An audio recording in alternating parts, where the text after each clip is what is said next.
If I'm not okay, I need to be able to say I'm not okay. If I need help, I need to be able to actually ask for the help and not just sit here like, no, I'm going to be fine. I'm just going to kind of keep my chest poked out and hope that it Yeah. goes away. It won't. It won't. It's better to take help. That's one thing we can do that women do a great job of is ask Exactly. for help.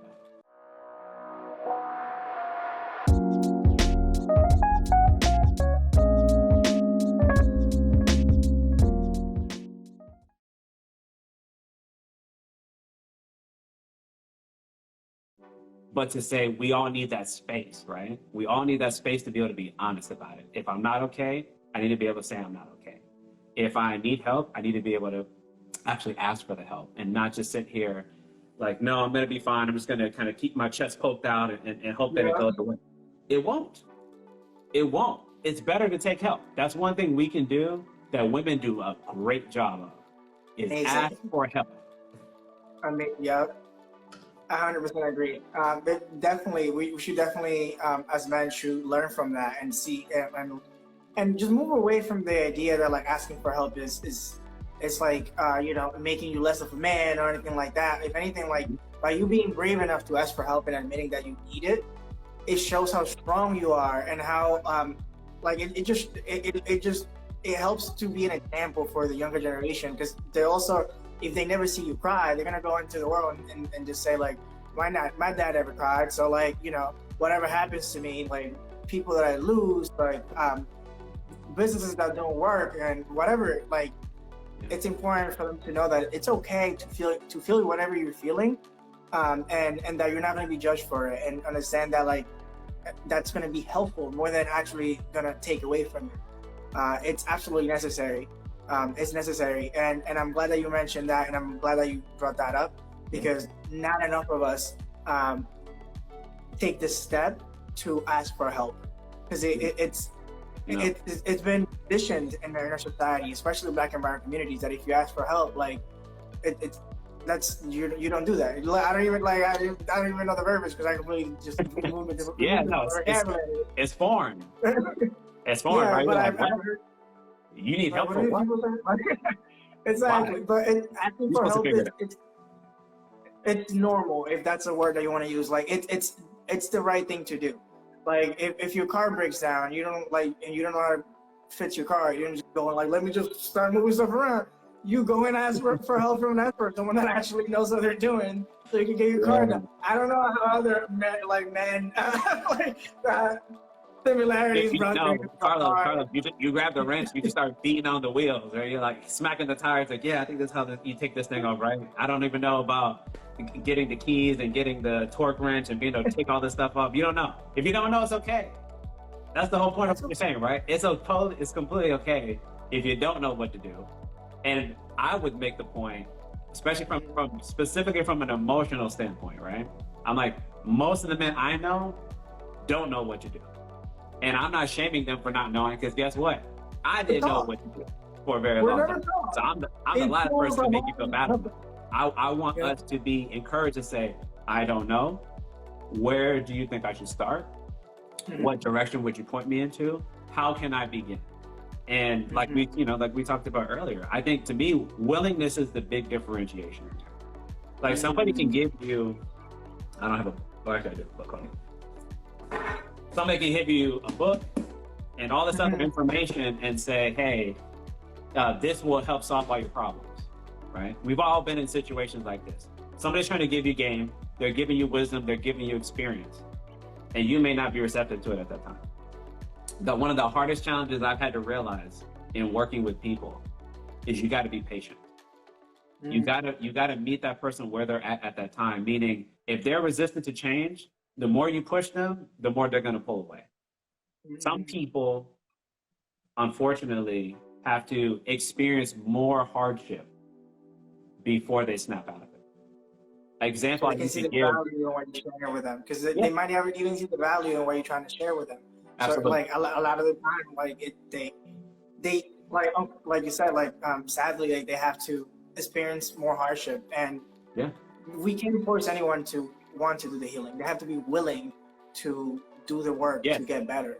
No, if they're not willing, then like you can try. You could share a million books with them. You can send them a video. If they're not willing to open it, and they're like, No, that's not that's something that's gonna happen. absolutely. No, it's facts, man. I usually give an example like for men, I see a lot of times for us uniquely, and maybe you'll say something similar, but for a lot of the men that I know, for example, a lot of us will do things like finally come to therapy or start working on ourselves, usually when we've lost a loved one. And when I say lost a loved one, sometimes it could be grief, like somebody passed away, or sometimes it's the loss of a relationship. And there's things that maybe our partner said that all of a sudden we're like, oh, that's what she meant. And then all of a sudden it's like, oh, I should probably talk to somebody about this. Like all of a sudden it's like this key got unlocked, the wall came down, the gate is open. And now all of a sudden I can understand. I'm like, oh, okay, so I need to work on myself. I need to do these things. But for whatever reason, I was very comfortable being set in my ways. Now all of a sudden I'm like, you know what? I need to actually try harder. I need to actually work on this. I need to do better. And so I think about those type of situations, right? Again, for me as the provider, I don't want us to have to lose loved ones and lose relationships to wake up. So I exist in this middle ground where I understand some people are just gonna have to have hardship before they are more willing to start working on themselves, and that's okay. I'm not gonna make you feel bad for it, right? And some people, you know, it may take them longer, that's fine. But for the ones that are ready, a trend I've noticed for many of them is that we usually lost something or someone that has helped be the catalyst, the change agent that pushed us to actually go get started. Wholeheartedly agree. Wholeheartedly agree. And like as we were talking about help, I was talking about asking for help. I think something that stood out to me as well, like it was when you brought up like just saying that I don't know, because I feel like that's also a pretty strong paradigm in our communities, especially for men. Oh, yeah. That on this lie that you're supposed to know everything. And we know that you could be like Neil deGrasse Tyson and have like be a astrophysicist, and you still will never know everything. That's okay, and it's okay like to ask for help. It's okay to not know something and admit that you don't know something. That's honestly, if you read any book about leadership, a good leader, whether you're leading your own life, whether you're leading your family, whether you're leading your company, whatever it is, admits when they don't know something and is honest about, hey, I don't know. And that just, it helps everyone around you. It helps you and it helps you gain clarity as well, and gives, and at the end of the day, it allows you to gain the answers so that you do. No, can I add something to that? Because that's a beautiful sentiment. And I would say, like, I literally take that approach in therapy, but I also think just as people. Like, I'm going to try to make this as concise as possible. But I think it's such a beautiful point that you're making. Most therapists, if you guys don't know, most therapists, when you come to sit down, our approach is educate me on who you are and why you see things the way that you do. Because I understand that I am not you, I am not in your mind, I am not in your heart. I don't possibly know how you feel. There's some factors that I might be able to consider as to why you're here. Of course, you give us some background information, but it's not always as extensive. So more of it comes out as we start to work together, right? The reason why I make that point is because I am trying genuinely to inspire all of us to take that approach with each other. Instead of, and I'm saying this for, I don't care if you've been married for 50 years, I don't care if it's your son or your daughter, I don't care if it's your brother, your sister, mom or dad. I want us to stop making assumptions about what the other person is saying and what they mean. I want us to genuinely be curious, right? Be curious, ask the questions. I don't know, Carlos, when you said this, what did you mean? Before I go down the path of getting upset and getting frustrated, of thinking, oh, is that what he meant when he said? No, let me ask the brother, let me look at him. Is that what you meant? Because this is how I'm taking it. And then I can look at you and you might say, oh, no, that's not what I meant at all. And guess what? I don't have to get frustrated. I don't have to be distant. I don't have to start being rude with you or hostile with you. Like, none of that has to happen. We can just genuinely have a good exchange, but we do so much assumptions because we don't want to confront each other. We don't want to be curious. Again, back to those assumptions. We're just like, Yeah.